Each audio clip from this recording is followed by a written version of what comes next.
Hey, Mike here. I just wanted to let you know that you can listen to Dark Poutine early and ad-free on Amazon Music, included with Prime. You're about to listen to a historical episode of Dark Poutine. After episode 149, you will find Scott is no longer with the show.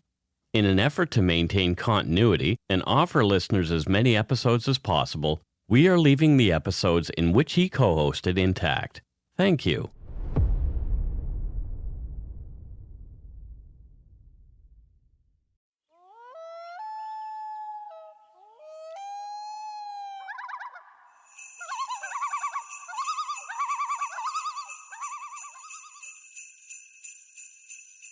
Did you hear that? I think I did. It must mean something special. Oh.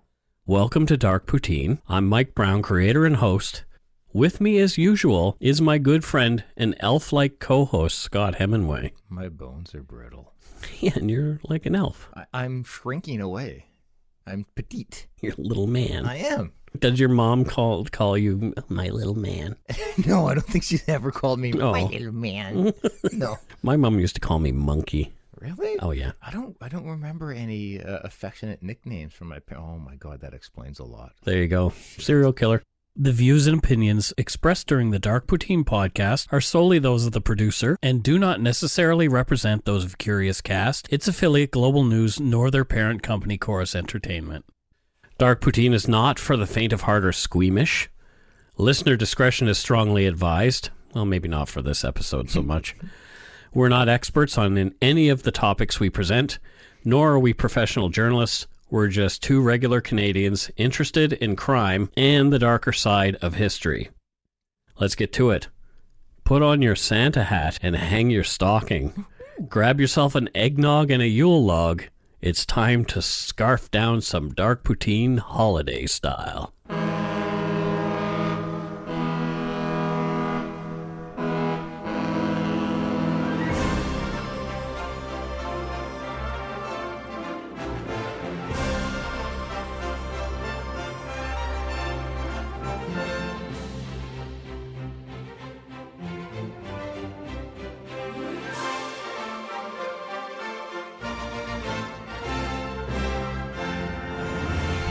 Wow, we made it all the way to our second holiday special. Right? Our first one was a lot of fun. Yeah. And I think we're going to have the same kind of fun this time that we had last time.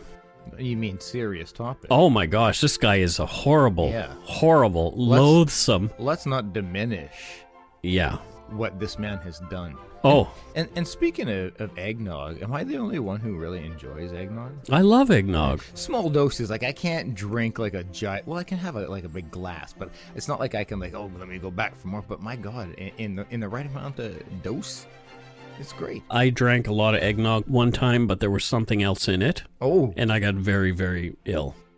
Oh, was it?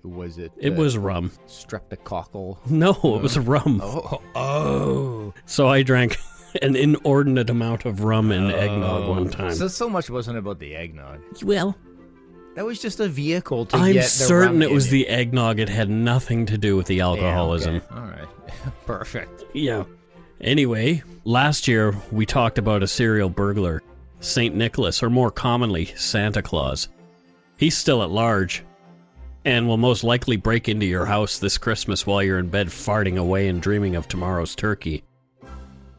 We got the real heavy hitter out of the way in that episode.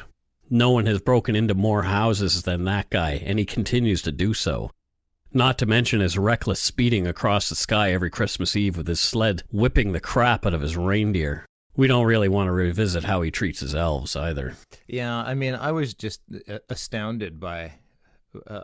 By the crimes that man committed. Absolutely, he didn't follow labor rules. Oh my God! All day, all night they'd work. Disregard of labor laws. They didn't get breaks. No, and they still don't. No, they work year round. Who the hell's making those toys? And it ain't Santa. These guys are working year round. Sometimes there's blood on your toys because their little fingers, they've been bleeding. Yeah, have you ever seen their little bloody fingers? It's really sad. It is sad. Yeah. This Santa Claus guy was also a murderer.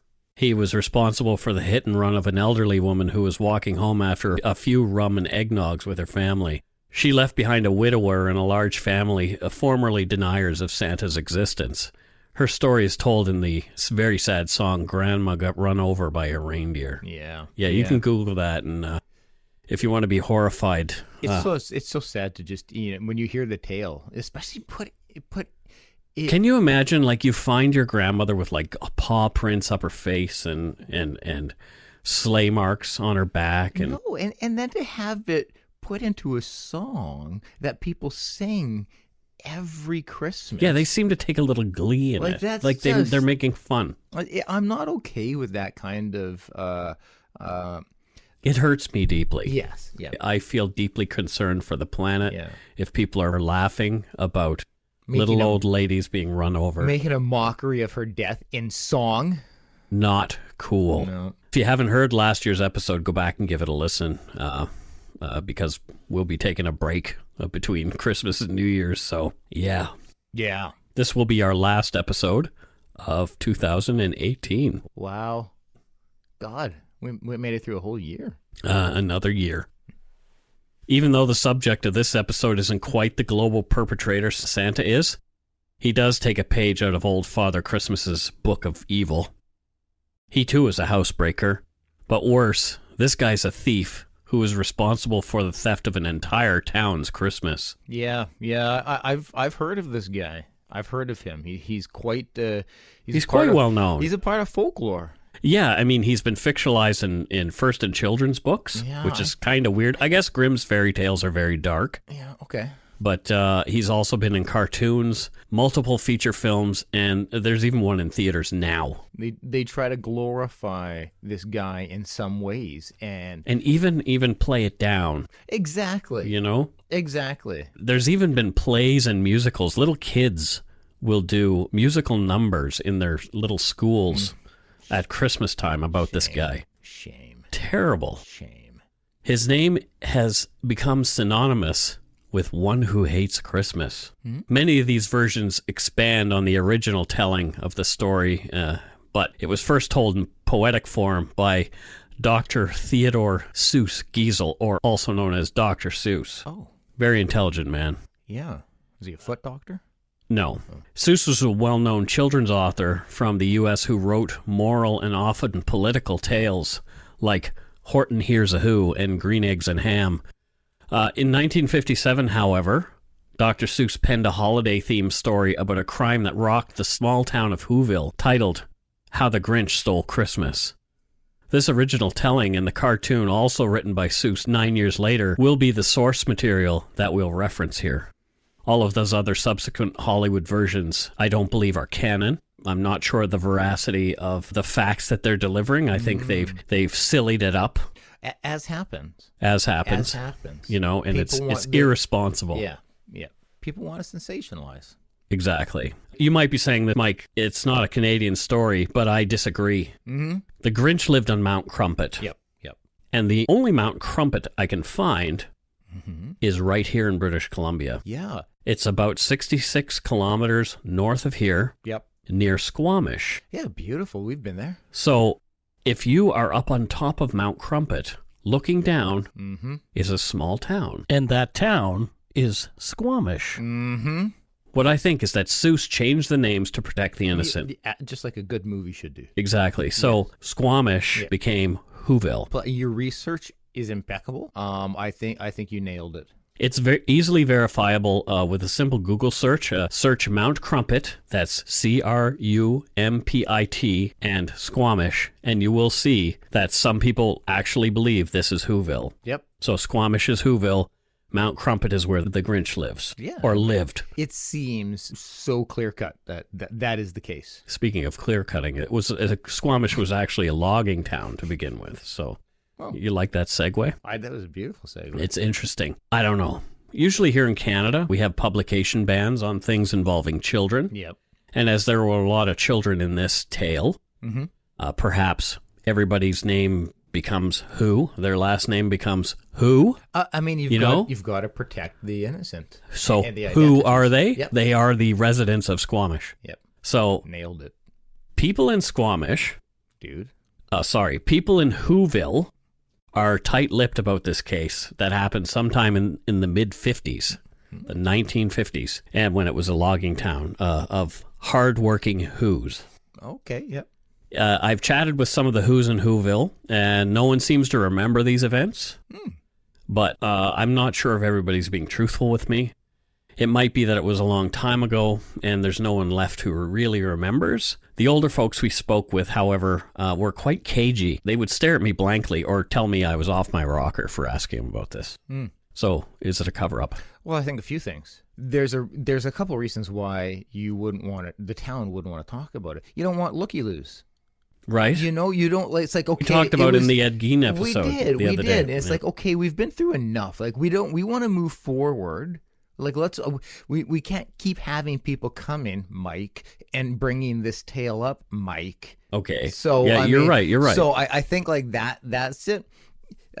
That to me stands out as one of the key reasons why they. So I don't know so much of it to cover up, but that could be a part of it. But I think they just want to move forward, man.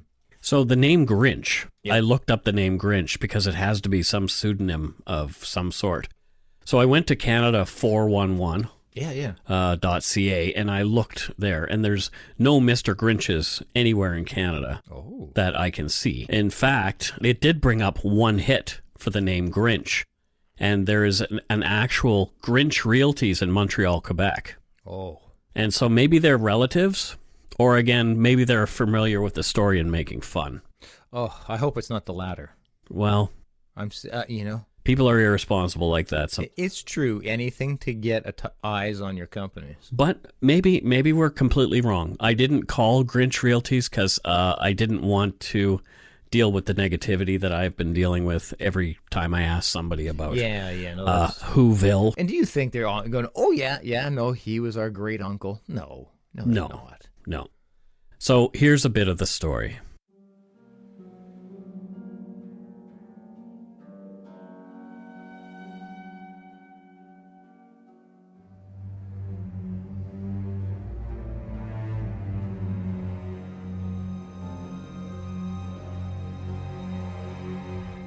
All the Whos in Whoville loved Christmas. It was to them the most important holiday of the year. Decorating for the big day was not only a family, but largely a community affair. Standing heart to heart and hand in hand, they welcomed Christmas every year. They'd head off into the woods and cut down the best-looking tree they could find.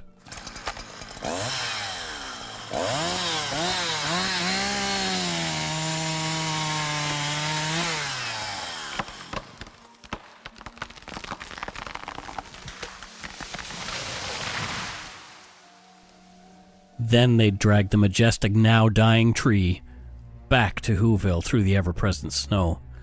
This is before global warming, obviously, due to clear-cutting of this kind. Horrendous. I remember much more snow as a child. They'd erect the tree in the town square. Everyone happily came out to decorate the poor tree, with Christmas stuff like bingle balls and hoo-foo fluff. I'm not sure what those things are, but they sound festive. The Whos would decorate the entire town inside and out, singing and playing music as they went. They'd decorate their pets, and even each other. The sounds of their revelry could be heard for many kilometers in every direction, echoing through the valley and the mountains above. One neighbor of Whoville hated the festivities. He loathed the Whos and their happiness at this time of year. This is the person we know as the Grinch or Mr. Grinch. But that season, the Grinch had a plan. It was a scheme to ruin Christmas and break the spirit of the Whos once and for all.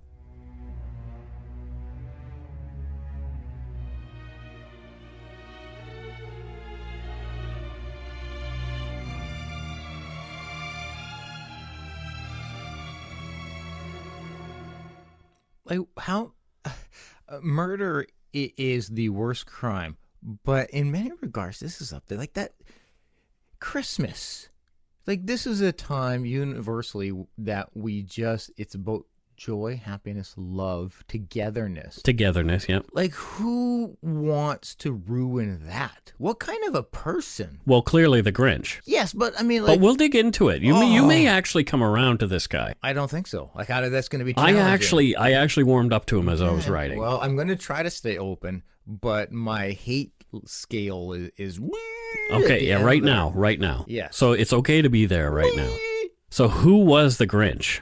Nothing is known of his childhood or young adulthood or how he became the way he was. The Grinch made an earlier appearance in another story by Seuss called The Whoville and the Grinch. Oh. In that story, Grinch convinced the Whoville that a piece of string he had for sale was worth more than the sun. Oh. But it was only 98 cents, and the Whoville could have his own. It's still expensive string. The Whoville fell for the scam and bought the plain old green string, and the Grinch made off with the cash. Seuss ends the story by saying, "And I'm sorry to say that Grinches sell Whovilles such things every day." And I think I've met a few Grinches if that's the case. Yeah, so I'm not convinced yet, Mike. Well, it's not a good beginning. It's not a good beginning. Yeah. So it was December 24th, Christmas Eve, many years ago, when the Grinch put his plan into action.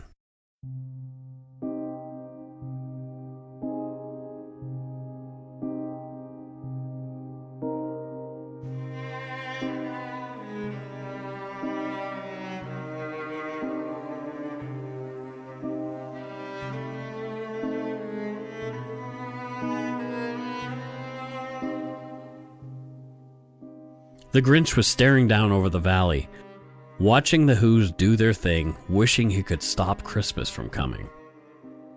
His major concern was the noise that came along with the holiday, as the children played with their toys and banging and singing. As well, the bells of the town would ring out incessantly until the whole town gathered around the huge tree in the square to sing carols. This made him crazy. From Dr Seuss' story, every Who down in Whoville, the tall and the small, will stand close together with Christmas bells ringing. They'll stand hand in hand, and those Whos will start singing. They'll sing, and they'll sing, and they'll sing, sing, sing. The Grinch's hate of noise could indicate a seriously debilitating case of misophonia. According to misophonia.com, the definition of misophonia is hatred of sound, but a person with misophonia does not hate all sound. They're only sensitive to certain sounds, and those sounds are usually unique to each person. So Christmassy sounds for the Grinch. Pretty much any sound can become a problem for a person with misophonia.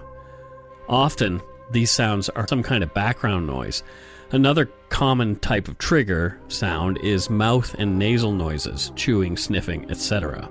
Perhaps for the Grinch, the joyful sounds of Christmas were actually painful.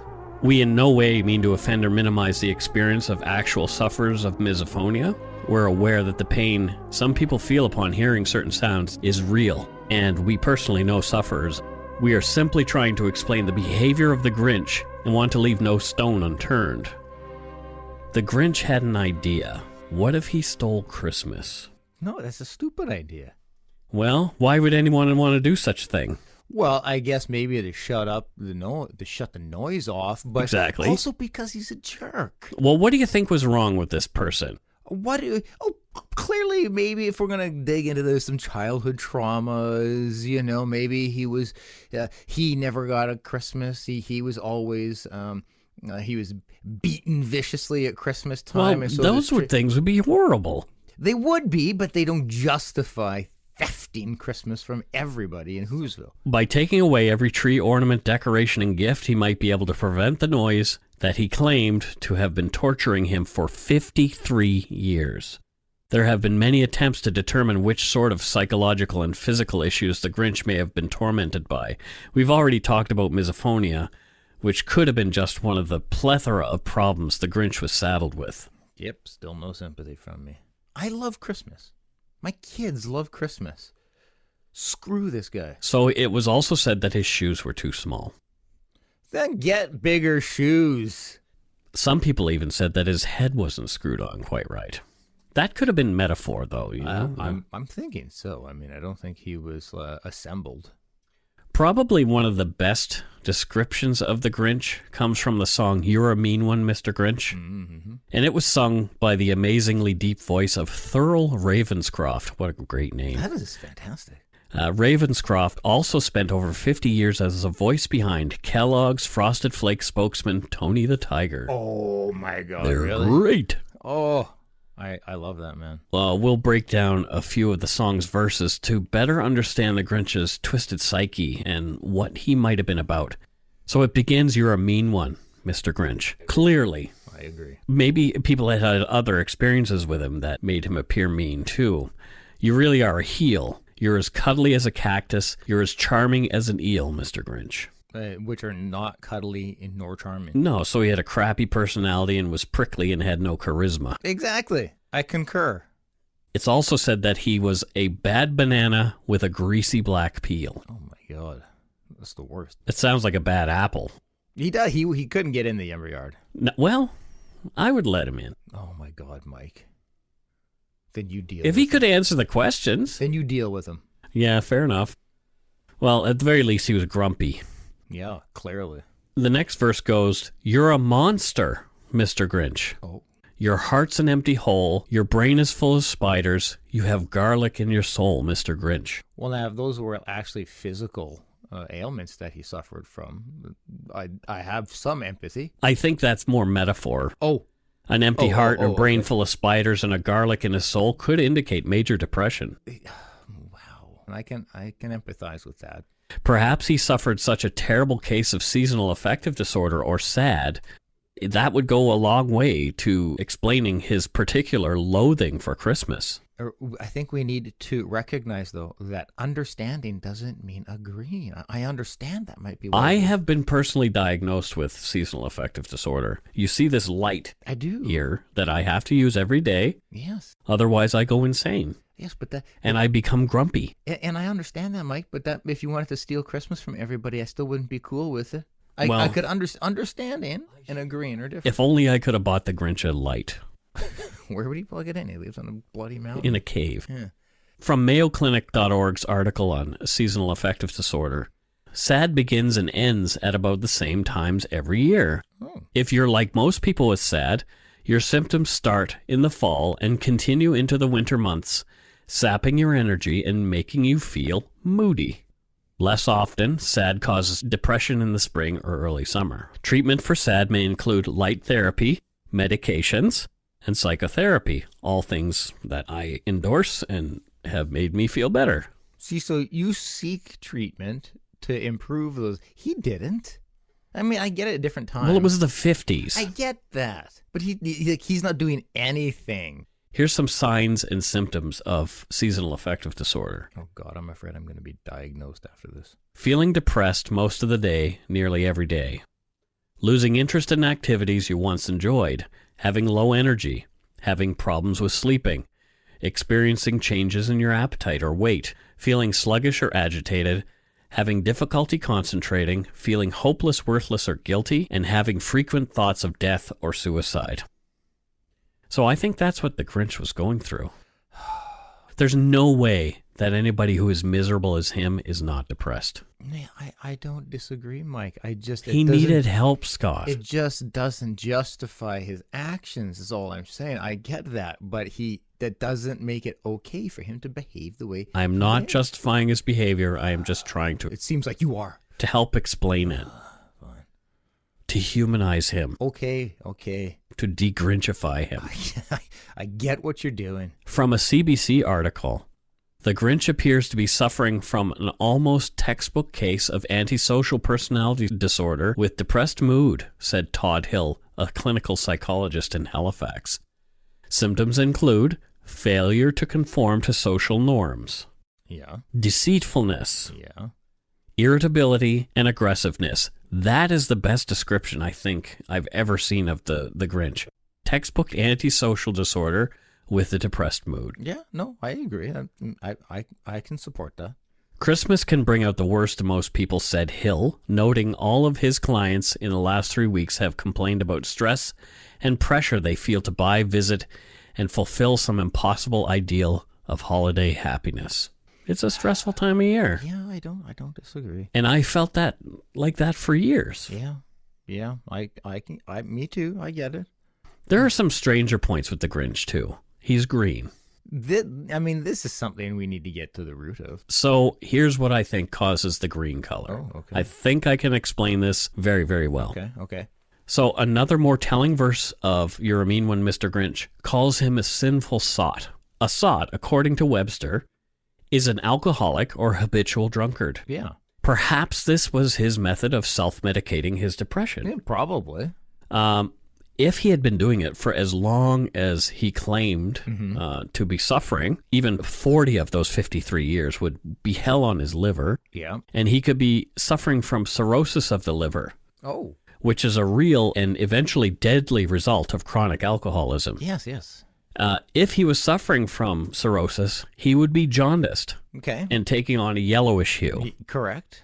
Here we have yellow. We got yellow, yes, not green. It was also rumored that his heart was 3 sizes too small. Yeah.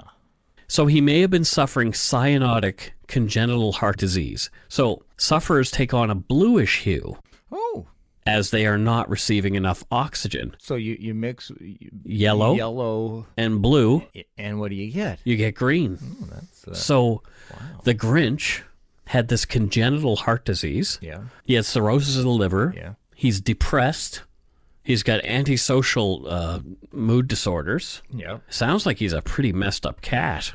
You're pretty much like Canada's Sherlock Holmes, Mike. Well, I'm very flattered. Yeah, as you should be. And I'm talking about like the Benedict Cumberbatch one. One can only imagine the level of resentment that would have built up over a span of more than half a century. Yeah. The toll that kind of hate takes on a person is palpable. It has to be awful on your body. Clearly. To be filled with that much hate. Clearly. No one who feels that miserable wants to see or hear other people being happy.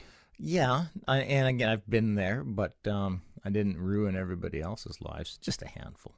If the Grinch had escaped Mount Crumpet, even as a preteen, it would put the Grinch sort of north of 60 years old, I think. So he was a senior citizen. Yep. So there's not much chance that he'd be alive now another 61 years. Oh, no. On. No. I think the Grinch would have passed away. Yeah, clearly. Somehow, even as old as he was, the Grinch was driven by his burning hatred of Christmas, and he set about to enact his plan. Oh.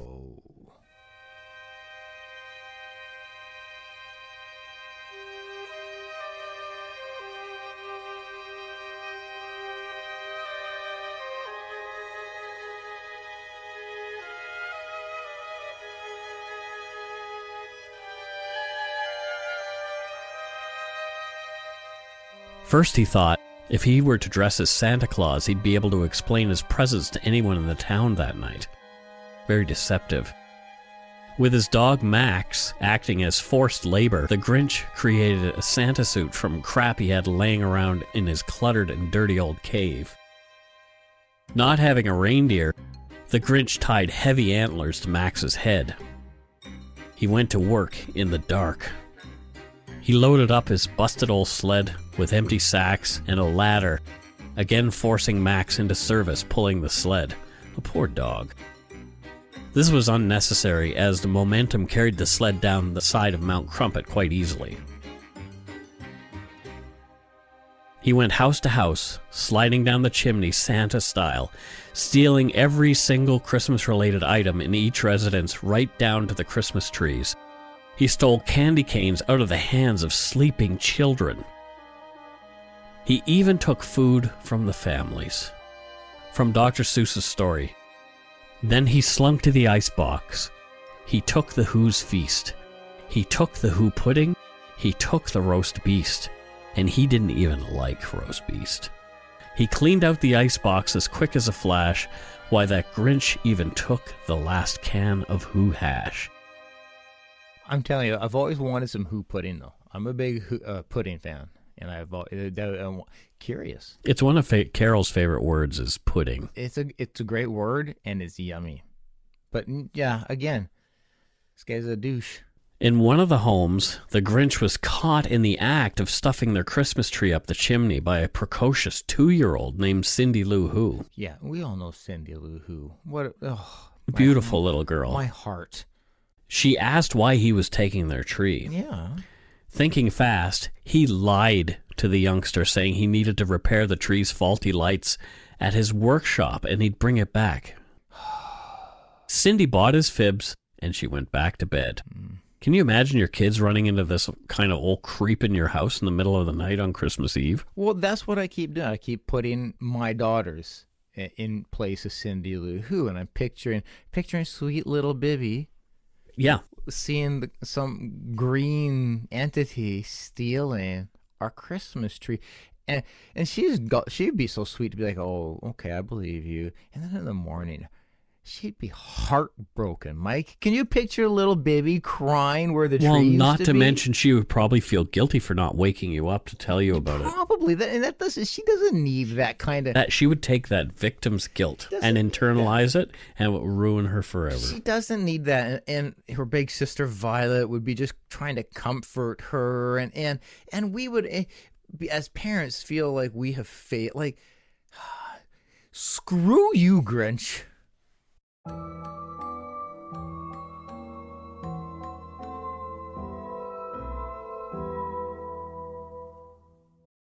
If you're looking for a smoking gun, I can absolutely guarantee you will not find it. In October 2001, a series of letters filled with a deadly powder called anthrax were dropped into the U.S. mail system. What started as an unprecedented case turned into an unsettling mystery. Who sent these deadly letters, and why? From Campside Media and Sony Music Entertainment, I'm Josh Dean, and this is Cover Up Season 4, The Anthrax Threat, available now.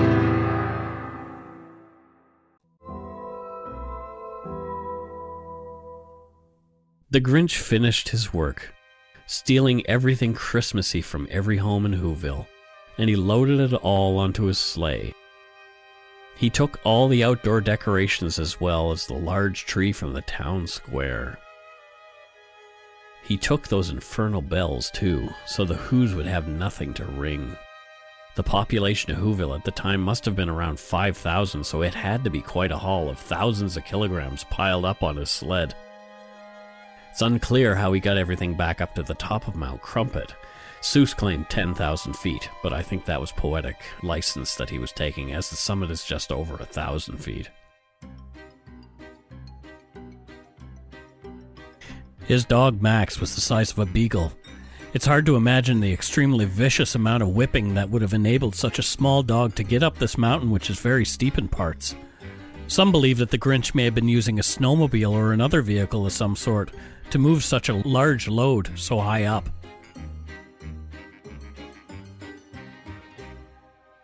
This took him the rest of the night.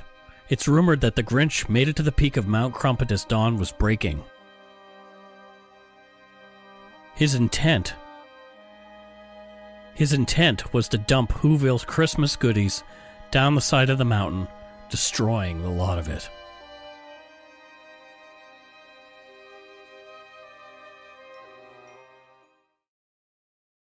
So you nobody's ever mentioned it, and you haven't mentioned it. But what about the thought of an accomplice or two? Because that is a lot of stuff for one person and one beagle. But I don't disagree. I don't disagree. In my opinion, you'd have to have some assistance. I wonder if maybe there were only 4 houses in Whoville at the time. I wonder if Santa's elves were actually some disgruntled elves helping out. Could have been, because they're probably pretty pissed about Christmas. Their whole life is like dedicated to making stuff as slaves. Yeah. I'm just saying. I'm just throwing it out there. It could be. Yeah. Legend has it that as the sun broke the horizon, the Grinch was listening for the sounds of sadness in the town. He'd be happy with that. He didn't want to hear that other singing. Instead, he heard the Whos singing their Christmas carols a cappella because they had no bells to ring. I love a good a cappella. I mean, look at Boys to Men. Great job. At first, the Grinch was really confused. Christmas had come despite his massive B&E crime spree. From Dr. Seuss's book on the case. And the Grinch, with his Grinch feet, ice cold in the snow, stood puzzling and puzzling.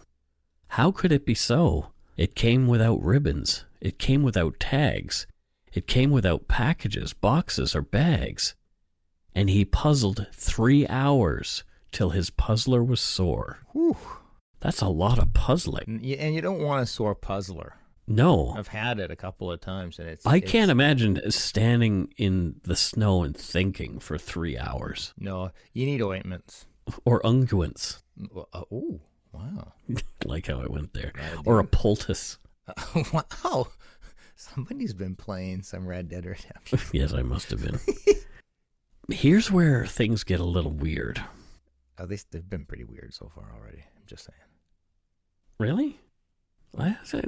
It's one of our typical stories. But not most of our stories have a green person. Fair enough. At this point, the Grinch was said to have realized that Christmas was not a material thing, as he'd assumed. Mm-hmm. But it was about a certain spirit, a spirit of giving and togetherness. Absolutely. Yep. Something the Grinch definitely lacked, as he yearned for connection and love deep within himself. Yes, I get it. Seuss then goes on to claim that the Grinch's heart grew 3 sizes that day, and from that point on, he was a changed person. As far as I'm aware, an enlarged heart is not a good thing, so perhaps Seuss meant this metaphorically as well. Let's not forget, his heart was 3 sizes too small. So now... It's normal size. Exactly. Interesting. Yeah, exactly. So I guess that negativity is what had shrunk his heart. And now it's growing back. But again, man... Overcome with positivity, the Grinch is said to have driven like a maniac back down the mountain and distributed the toys and decorations back to the fine Whos in Whoville. All of these things were most likely broken from bouncing around in his sled, but it's the thought that counts, right? For sure. That was a wonderful gesture, and I'm sure he felt good in the process. Apparently, the Grinch even carved and doled out the roast beast at a community Christmas dinner that night. The community had forgiven him. That really says more about the community than the Grinch. Well, I don't know. I had that same moment in my life, that moment of clarity, as some of my friends call it. Mm-hmm. When it happens, it could be fleeting, but maintaining a positive attitude of gratitude is an action you can take to ensure this moment is a defining one. William James, American philosopher, psychologist, and author, wrote a book called The Varieties of Religious Experience about spiritual conversions, both sudden and of the educational variety. He said that the characteristics of a spiritual experience are, quote, a paradise of inward tranquility seems to be faith's usual result. The transition from tenseness, self-responsibility, and worry to equanimity, receptivity, and peace is the most wonderful of all those shiftings of inner equilibrium. Those changes of personal center of energy, which I have analyzed so often, and the chief wonder of it, that it so often comes about not by doing, but by simply relaxing and throwing the burden down. So the Grinch had a spiritual awakening. Yeah, for sure.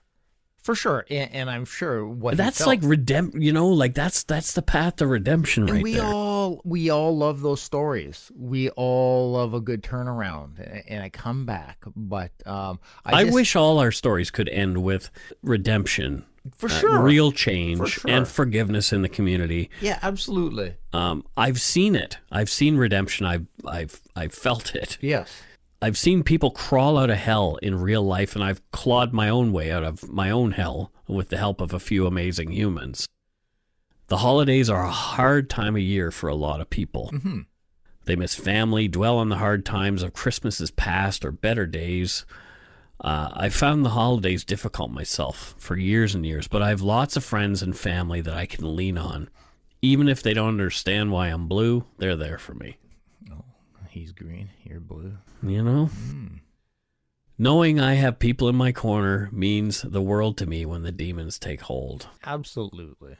So that's all the Grinch needed, was just some people behind him, maybe. Maybe his realization, it said that he never behaved the same again. That it did take him into, I think he did the toy drive with the bikers and stuff the next year, and And again, I love a good redemption story, but And he began in Cindy Lou Who's lawn, yeah. mowed it every few weeks for free, Well, okay, I don't loathe him as much, right? you know. So you got like, here's the thing, the guy did his time. Did he? Well, he made amends to the town. He perpetrated criminal acts with the intent to hurt. That was his intent. Yep. Was to hurt, and he accomplished that. I'm sure the town overcame that quickly, Which is good for them. which is great for them. We're hoping every town can be like that. But the hurt he initially caused, little poor Cindy Lou Who, that pain was real. But it's something she can overcome, and I'm sure that she has. Again, If only Cindy Lou, if you're listening, character. Cindy Lou Who, if you are listening, please send us an email, a voicemail, something. Please Let us know what your thoughts are My on the Grinch. My concerns are and always have been with you, Cindy, Yeah, and your town folk. we care about you, Cindy. I'm glad the Grinch turned things around. I'm glad. I hope he's only continuing. Well, I think he's dead, but I hope he continued to do good. Which is what I believe happened. Yeah, well, you're a kind soul, There you go. so you know. I still feel anger when hearing about him. So when you think about the Grinch, like what's your problem with him? Like why won't you let him off the hook after he has the realization? I have fundamental problems with people who get their joy from hurting others, which is what he was doing. Tear down others to make yourself feel better instead of succeeding based on your character and your strengths. You're going to tear down others so that you can feel better. That's a trait that I've seen a lot working in a corporate world for a very long time. You see that as a trademark of how people want to succeed. And I've always loathed it. And he is the quintessential example of trying to tear down others, hurt others, so he can feel better. And that's just, I have fundamental issues with that. And again, glad that he has rehabilitated himself. Yeah. I'm glad that I don't want to see him suffer or hurt. I don't want to see him in any more pain either. But the act is what I can't get over. The act, the intent in that act impacts me. So interesting. Yeah. So what you're saying is that if you have done that one bad thing in your life, you are forever that bad thing. But that wasn't a bad. That's not like he stole some bubble gum from a store. Well, it is. It's it's just No, shades of. No. That's a slippery slope. No. He stole everything Christmas related from an entire town. And then he gave it back. Presents broken and such from all the movement. Well, Just think of the hard work that parents put into acquiring. this sounds very resentful. Yeah, I'm resentful. Why are you resentful about the Grinch? Could have been my kids, man. It wasn't, though. It could have been. None of the other crimes we cover were me, but I still feel it. Well, that's bad. No, that's. Are you seeking help? That's called empathy. Oh, Yeah, man. I don't have Jeez. any of that. Clearly not. I'm kidding. Grinch. So that's it for the story of the Grinch. Yeah. We want to send some Christmas messages out to everybody, and we're just going to kind of wing this. Okay. I want to thank everybody who has become a fan of or supporter of or listener of our show over the last year. It means the world to us that we have such a close-knit community of people who are truly caring individuals who, like, literally, I watch every day in the lumber yard people looking out for each other. Yeah. You know? Yep. And, we have our moments in there. We have, it's like any family. Yep. There's a spat now and again. Yep. But I just love this community that has kind of grown up around us. And it warms my heart. Yeah, I couldn't agree more. And I'm thankful for the real human connections developed through the podcast, through the community. Like we've gotten to know so many of them, and like they're real people. Yeah. They're real people, and they genuinely care, and they're genuinely interested in you and I. Yeah. Like as people, and everybody has been so kind. I can't, the people I've met, the people I've talked to, the people I've had any interaction with are just so genuine and kind. Especially around, I bring it up every now and again, but episode 10, when I told my story, the reactions that people have and had and continue to have, actually, because I get talked to about it continually. Yeah. And when people come to that episode, I really was scared when I did that episode. Yeah. And I didn't want to put myself out there the way I did. But I thought it was necessary because I had seen some other people do it, and I thought, man, that's a courageous thing to do, to share that story. And what I realized is that listening to them helped me. And I thought, well, I guess it works. It'll work the other way. Yep. And I might get to help somebody else. So yeah, I was fortunate to have some conversations at the meetup that we did.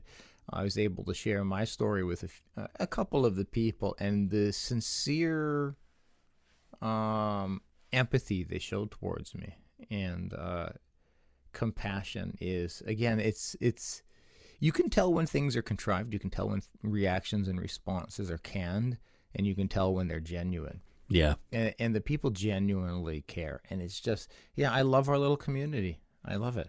This is a tough time of year, as I mentioned, for a lot of people. For sure. And, we'll be around the lumber yard and things like that throughout Christmas. So if you need to chat, come on in there and let's have a conversation. Yep, absolutely. You're not alone. You don't have to be alone at Christmas time. If you can just yap with us in a Facebook group, it's probably going to make you feel better. Absolutely. We will totally be there. Yeah. I'm really looking forward to our new year. I've got some really big ideas that we want to tackle in the new year as far as Canadian cases. Squee. And some more away games as well. Yeah. So it's going to be a good year. 2019. Whoop, whoop. Yeah. It's going to be our year, buddy. Taking over. Well, I guess so. We're going to take over. But wait, there's more. I wrote a little poem based on The Night Before Christmas. Mm-hmm. Here goes.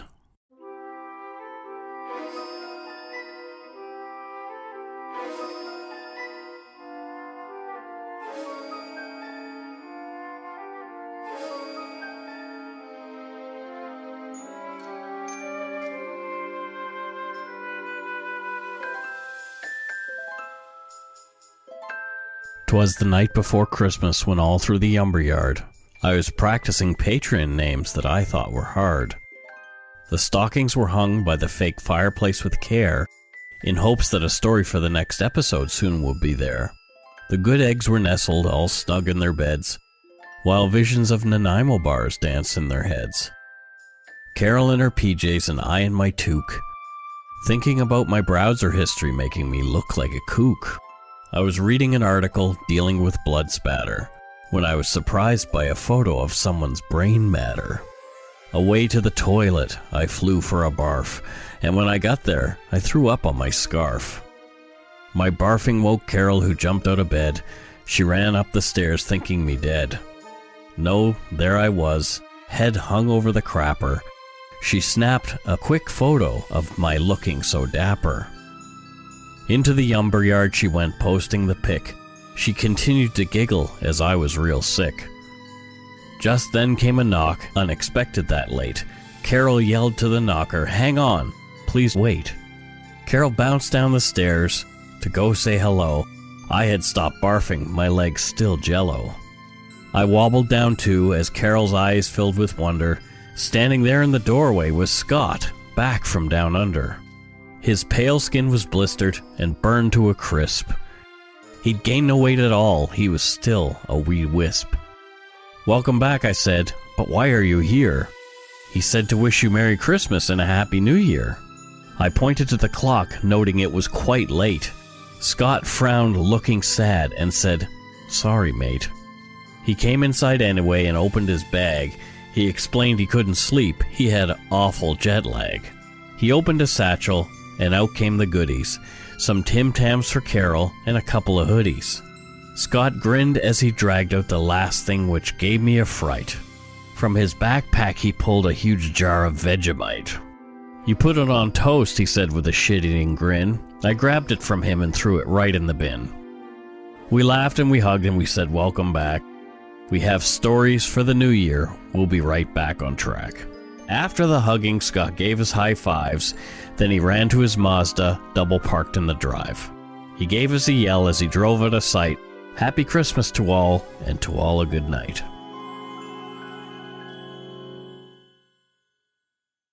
Before we go, we want to give some shout-outs to our new patrons. As we recorded this episode ahead of the Christmas break, it'll just be me thanking this week's patrons and PayPal supporters of the show. So, Scott wants to say thank you in advance. Thank you. There you go. So, this week's good eggs are... Our good eggs this week are Stacy McLeod from Mississauga, Ontario, Dino Champlon, India, Julie Marion from Guntersville, Alabama, Allison Bray, Jerry O'Brien, Kate Watrous, and she's from Erickson, Manitoba, Harry Sims, our good buddy on social media. Thanks, Harry, from Sacramento, California. Shawneen Peacock, and she's from Prince Albert, Saskatchewan. Wesley DuPont from Charlottesville, Virginia. Heather Powell from Schwenksville, Pennsylvania. Whoa, how about them apples? Tim Arbiter from Merritt Island, Florida. Rachel Irvine from Beatrice, Nebraska. Emily Garten. Beth Garipsy Zumwalt, and she's from Wacky, Indiana. Holly Pagnoson Conravery, and she's from East Atlantic Beach, New York. Christelle Johnson from Rogers, Arkansas. Last week I made a mistake with Alaska and Arkansas. I'm really sorry I did that. And finally, Jessica Blyes from Cold Lake, Alberta. I hope I pronounced that last one right. Thank you all for your patronage, and now we'll go on to PayPal. Thank you to Carissa Giesbrecht for your donation on PayPal, Dwayne Burke, Amanda Fenner, and Johanna Lemska. Thank you so much for supporting the show. We really, really appreciate it. Thank you so much to our patrons, past and present, for your pledges. We really appreciate your support of the show. If you want to help support the show, you can do so at patreon.com/darkpoutine, or for one-time support, you can send us some donut money at PayPal at our email address, darkpoutinepodcast@gmail.com. Check out our website, www.darkpoutine.com, for show notes and other cool stuff. Please follow us on Twitter, Instagram, and Facebook. Just search for Dark Poutine. Tell your friends. Don't forget about the Umber Yard. We're there. You can subscribe to us on your favorite podcast directory like iTunes Podcast, Google Play, Stitcher, TuneIn, Spotify, or wherever else you get your on-demand audio. That's it for this year. Yeah. Wow. We are done. Another year in the bag. Wow. So, happy holidays. Hanukkah's already done by the time this episode drops. Happy Kwanzaa. Whatever it is that you're celebrating, even if it's just breathing in and out, or Festivus for the rest of us, we wish you a merry one. Exactly. We want everybody to just be as happy as possible. If you can be, do it. Yep. It's worth it. And don't forget to be a good egg and not a bad apple. Bye-bye, everybody. Bye.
I said to my parents, don't trust her. They wouldn't listen. Every family has a secret. Joy Delaney, mother of 4, is gone missing. From the author of Big Little Lies comes a chilling new mystery to W. You were an emotional chaos sinkhole, Amy, and I'm sick of it! Starring Annette Bening. Nobody can break your heart like your own children. And Sam Neill. She will come back. Here we go. Strap in. Apples Never Fall. All new Thursdays only on W. Stream on Stack TV.